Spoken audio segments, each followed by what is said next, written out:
And the Pharisees and the scribes were grumbling and saying, "This fellow welcomes sinners and eats with them." So Jesus told them this parable.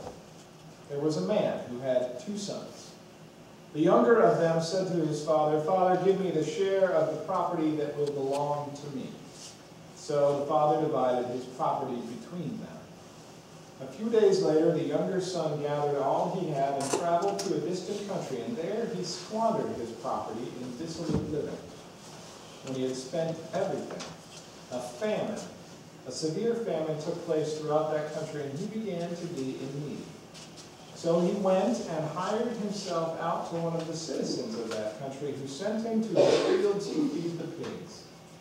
He would gladly have filled himself with the pods that the pigs were eating, and no one gave him anything. But when he came to himself, he said, "How many of my father's hired hands have bread enough and to spare, but here I am, dying of hunger. I will get up and go to my father, and I will say to him, 'Father, I have sinned against heaven and before you. I am no longer worthy to be called your son. Treat me like one of your hired hands.' So he set off and went to his father. But while he was still far off, his father saw him and was filled with compassion. He ran and put his arms around him and kissed him. Then the son said to him, 'Father, I have sinned against heaven and before you. I am no longer worthy to be called your son.' But the father said to his slaves, 'Quickly bring out a robe, the best one, and put it on him. Put a ring on his finger and sandals on his feet. And get the fatted calf and kill it, and let us eat and celebrate. For this son of mine was dead and is alive again. He was lost and is found.' And they began to celebrate. Now the father's elder son was in the field, and when he came and approached the house, he heard music and dancing. He called one of the slaves and asked what was going on. The slave replied, 'Your brother has come, and your father has killed the fatted calf, because he has got him back safe and sound.' Then the older son became angry and refused to go in. His father came out and began to plead with him, but he answered his father, 'Listen, for all these years I have been working like a slave for you, and I have never disobeyed your command. Yet you have never given me even a young goat, so that I might celebrate with my friends. But when this son of yours came back, who has devoured your property with prostitutes, you killed that fatted calf for him.' Then the father said to him, 'Son, you are always with me, and all that is mine is yours. But we had to celebrate and rejoice, because this brother of yours was dead and has come to life. He was lost and has been found.'" Here ends the reading.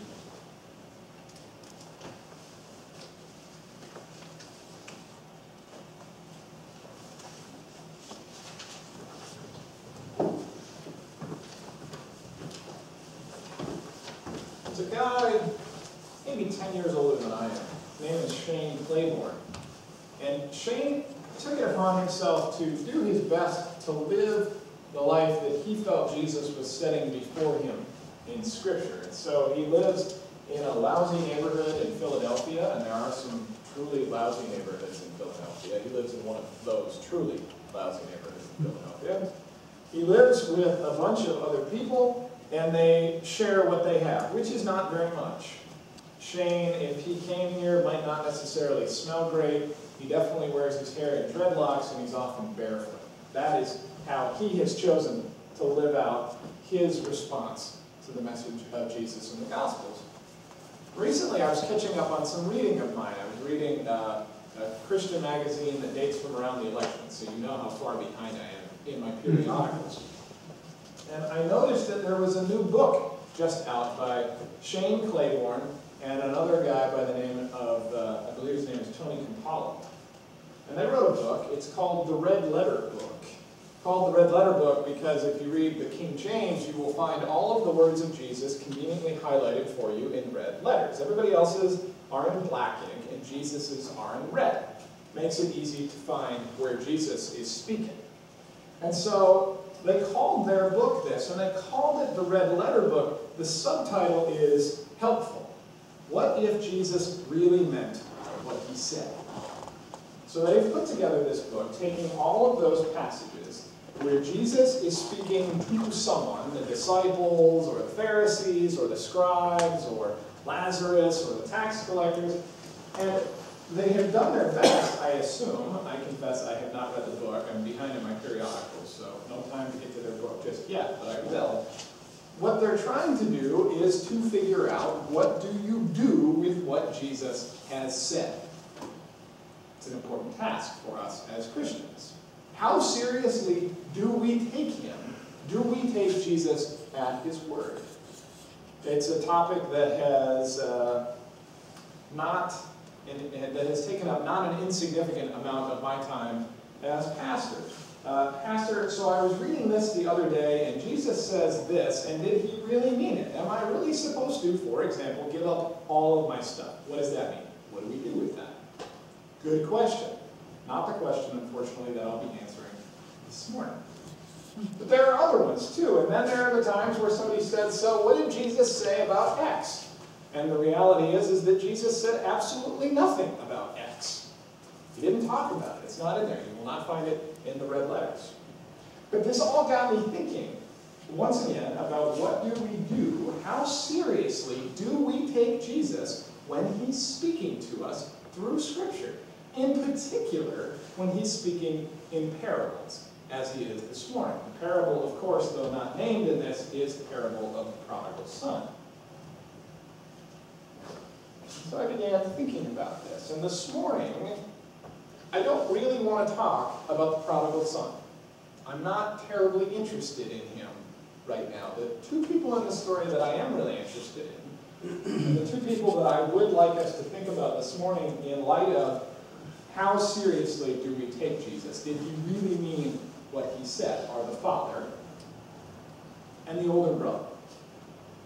And as an older brother, I noticed with not some small degree of amusement, as I had forgotten that it's the younger sibling who goes out and blows all the money, and not the older responsible one.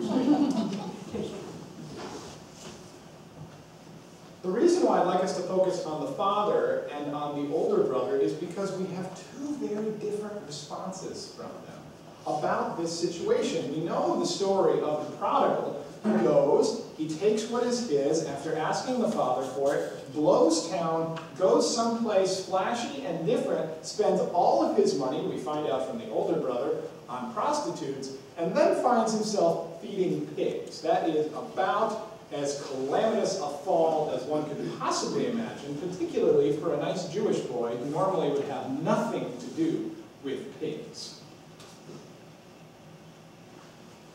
And when he decides that he's had enough of this, he comes home. And it's that moment for us that I think we need to really kind of dig into. That moment where he is coming home and the response of the father and the brother. That's really where the rubber meets the road for us. How serious was Jesus? Do we take him at his word? Because as the prodigal son is coming home, the father from a great distance sees his son coming, recognizes him as his son. Despite the torn clothes, despite the tatters, maybe he smelled him, I don't know, but he knew that it was his boy. And he doesn't wait for him at the house. He takes off down the road at a run to greet him. He finds him before he has come home. He takes him in his arms and he kisses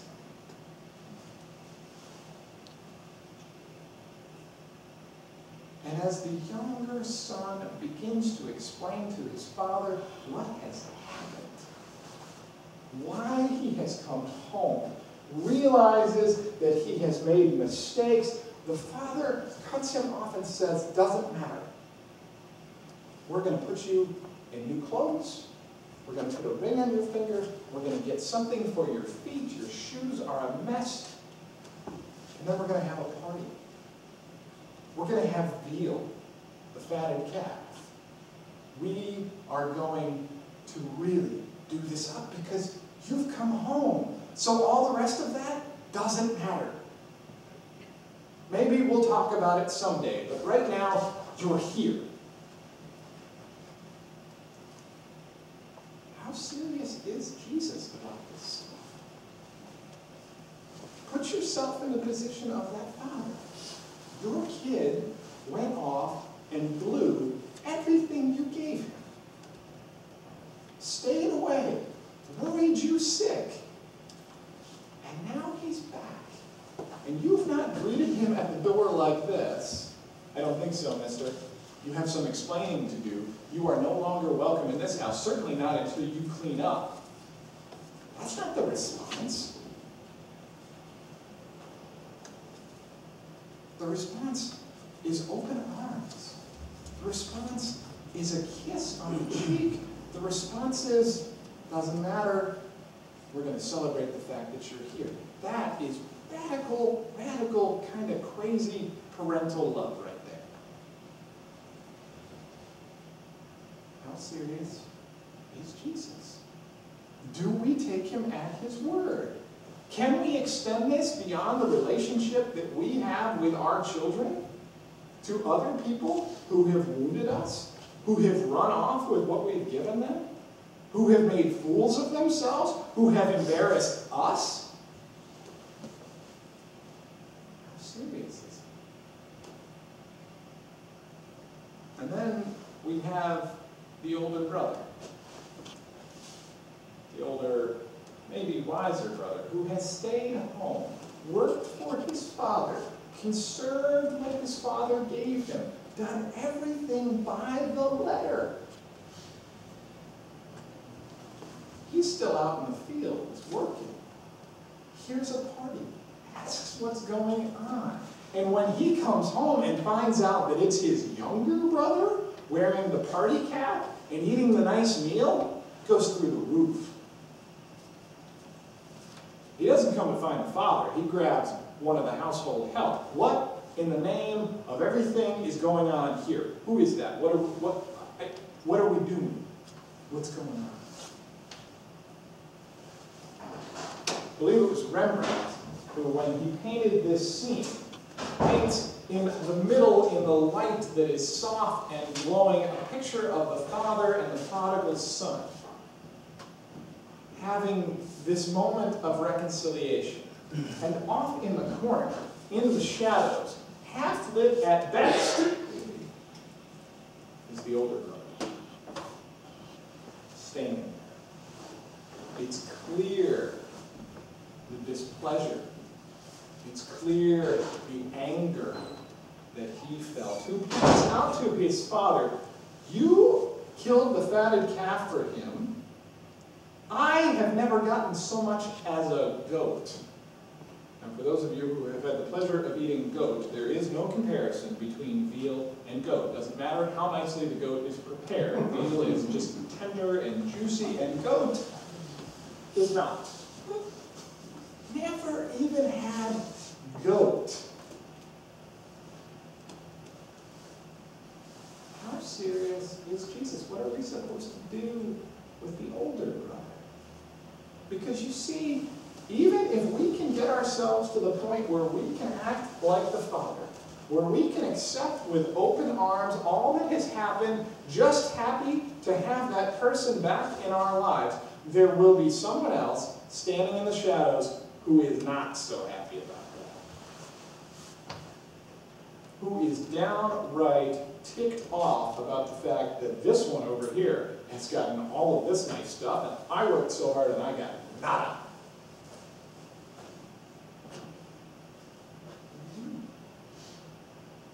How do we deal with that? This is real life. The father comes to the older son, and as the older son is explaining all of the issues, he spent his money on prostitutes. He gets the fatted calf. I worked for you. The father looks at him and says, I hear you. I understand. But he's home and he's safe, and so we're going to celebrate. He doesn't ignore the older son. Doesn't tell him he's being foolish, acknowledges his feelings, leaves a door open to talk about this later, recognizing that it will be harder for the older son to move on with the feelings that he's got inside. And so that question for us, how serious is Jesus? Do we take Christ at his word? Are we supposed to love and accept those who have gone out and done things that we don't even want to talk about? To welcome them back home? I think so. Are we supposed to have understanding for those who are unable to do that? Yes. Those are the red letters. Those are the instructions for us.